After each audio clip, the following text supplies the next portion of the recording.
All right, Miami, fins up.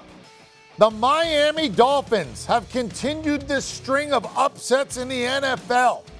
You thought Jacksonville beating Buffalo? Ha! Nothing is over until we decide it is. Say Miami, they rocked the Ravens 22-10, and they did it with defense. Lamar Jackson frustrated all night long. 26 completions for only 238 yards. He only had 39 yards rushing. The only offensive touchdown they had very, very late in the fourth quarter. Miami slugged it out for 4 quarters and was the better team on this night. They deserve the win. They went on the money line, plus 330. You didn't need the points. And the under came in quite comfortably, a total of just 32 scored. All right, let's get our two-time Super Bowl champion, Brian Mcfadden, in here. You know, Baltimore had played a lot of these games, right? They're down double digits, so they just come back and win. You saw it against Minnesota. They had no business beating Detroit, and they got a win. They had no business beating Indy. They came back and got a win. Sometimes they got help from the opponent. Sometimes it was them, but they always just sort of pulled it out. It bit them tonight. What was different about the Ravens tonight as opposed to the comeback kids that we've seen all year long? Well, they never could figure out the Miami Dolphins defense. Last week against the Minnesota Vikings, slow start. Eventually, Lamar Jackson woke up and played like an MVP caliber player. Tonight, we did not see the same production. You have to tip your hats to the entire defensive staff for the Miami Dolphins. They literally put their entire team on their back, and they carried them to victory. They harassed Lamar Jackson. They just disguised the concepts that they were running. Every play you saw the same look from the guys that were at the line of scrimmage, from the guys that were in the secondary. And oddly enough, Lamar Jackson and the offensive staff from Baltimore, EK, they could never figure out exactly who was rushing and who was dropping. A phenomenal game plan by the Miami Dolphins. All right, so if I'm a Miami Dolphin fan, my question is simple. Where the heck has this defense been all year? Well, we couldn't have done this 3 or 4 times during the season? Did we just learn who we were this past week? Where has it been?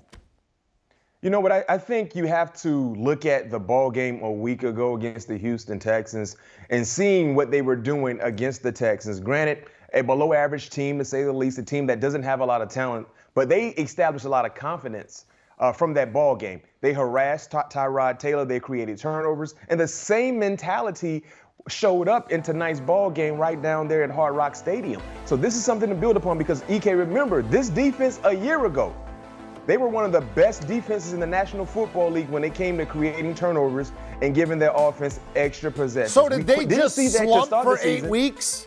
They basically just have a slump to start the year? I think it's a little bit of having new faces in new places, getting familiar with the entire scheme, because we're seeing some different things than what we saw last year, and just the rhythm wasn't there. Now we're starting to see the rhythm and the continuity be put on full display.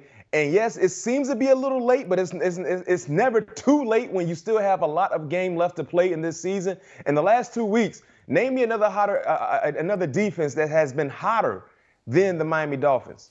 All right. Did the Miami Dolphins teach the rest of the league anything about how to play against the Raven offense, or was it just a bad night? You know, sometimes it's like, hey, you know, we just didn't have our stuff, bad night, but you didn't really learn anything.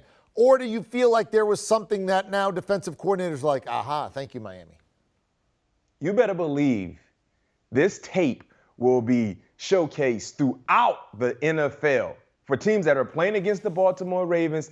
This is what we want to do. We might not run it as much as the Miami Dolphins, but seeing how successful they were in showing that sticky Sam-like look, play in and play out, and seeing how much trouble it caused Lamar Jackson. Yes, EK, it's a copycat league. You know what it is. Mike Tomlin used to tell us all the time, anytime you put bad tape out there for the NFL world to see, be prepared to see it every time. So what do I do? All right, I'm Team X or Team Y or Team Z. What do I do if I play the Ravens based upon what I learned in this game? What am I going to do differently? I'm showing a sticky Sam like look. Meaning, and what does that mean? Tell me what that means. Every gap has a hat in it. So what you will see is 5 to 6 guys line up across the line of scrimmage. Every helmet is in a gap. Now it's up to Lamar Jackson. It's up to the offensive lineman to determine who is coming. In the back end, you're going to see 4 guys lined up across the football field together. 4 guys. If they have 5 wide receivers out, you'll see 5 guys lined up across the wide receivers together. But it's up to what the issue is, EK, they try to disguise and confuse you. Because all guys that are at the line of scrimmage, they're not necessarily coming. But what they do is they display a hug technique. A hug technique is basically I engage on the lineman and then I may drop. So when you engage on the lineman, what you do, you occupy that offensive lineman, and then that allows a free hat who is a blitzer to come through scot-free and create pressure. You know the hug technique is when I walk in and you haven't seen me in a while and you come over to me. That's the hug technique. There it is. Who's the best team in the AFC? I mean, who do you trust? In the AFC, yep. Who do I trust? I mentioned this team to you a few weeks ago, EK, and you was like, well, we don't know if we'll get the same type of production consistency. I trust the Tennessee Titans. Even without Derrick Henry. Even without Derrick Henry. Now, if Derrick Henry was there, EK's a given, right? I think it's safe to say. But seeing what they did last week on the road against the Rams, and my goodness, if the defense just plays 60% of what they did last week against the Rams, no question. But right now, EK, I trust the Tennessee Titans the most out of every team, playoff caliber team in the AFC. Look at the wins. Name me another team in the NFL that has a more impressive resume than the Tennessee Titans and the teams they beat. With all due respect, they lost to the Jets. They lost to the Jets.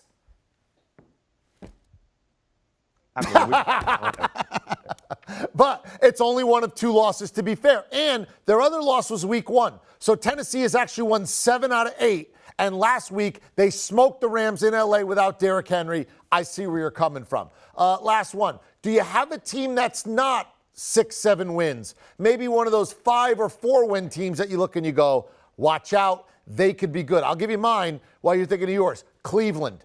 When they get Kareem Hunt back and Nick Chubb, out of the COVID protocols, and that offensive line gets bullied and their defense can hold up and bow their neck. When it gets cold out, if Baker Mayfield gets a little healthier as we go, that is an offensive line, that is a run game that's going to bowl you over in cold weather, that's a defense that can stand up. They were knocking on the door last year. They could be that same team this year because they're going to get healthier. Do you have a team that's not necessarily a 6 or 7 win team that you think, hey, why not? Maybe take a shot there.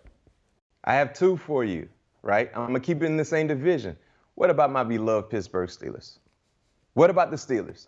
And all you have to do is beat the teams you're supposed to beat. Don't have any hiccups. And right now they're doing that. They're doing that, right? So the Pittsburgh Steelers, especially seeing what happened to Baltimore tonight, you better believe Mike Tomlin will walk into the facility there in the South Side licking his chops. Now is the time. The sense of urgency better be there Sunday against the lonely Detroit Lions. And my last team for you, what about the Indianapolis Colts? They're starting to really find their rhythm. They're getting healthy, too, on the offensive line as well. Quentin Nelson is back. He's bowling. He's rolling over people. Taylor is just running left and right. Pittman is looking like a number 1 pass catcher for their team. Yep. Colts and Browns are very similar. Bully offensive lines. They'll run it right down your throat. Defense a little better than you think. Got off to a bad start, lost some weird games. Quarterback's been banged up. There's some question marks. Can he hold up? But if the quarterback holds up and the offensive line becomes their offensive line with that run game, they definitely could be teams that you don't want to see come playoff time. Excellent job, as always. Sticky Sam. I learned something every time he comes on the program on how you now want to play against Lamar Jackson. Very well done. Thank you very much, B-Mac. All right, here we go. 2019, last time he was there, and Lamar Jackson is from the South Florida area. It was Brian Flores' first game as head coach of the Miami Dolphins. Welcome to the NFL. He got smoked 59-10. 5 touchdowns, no picks, 324, completed everything in sight.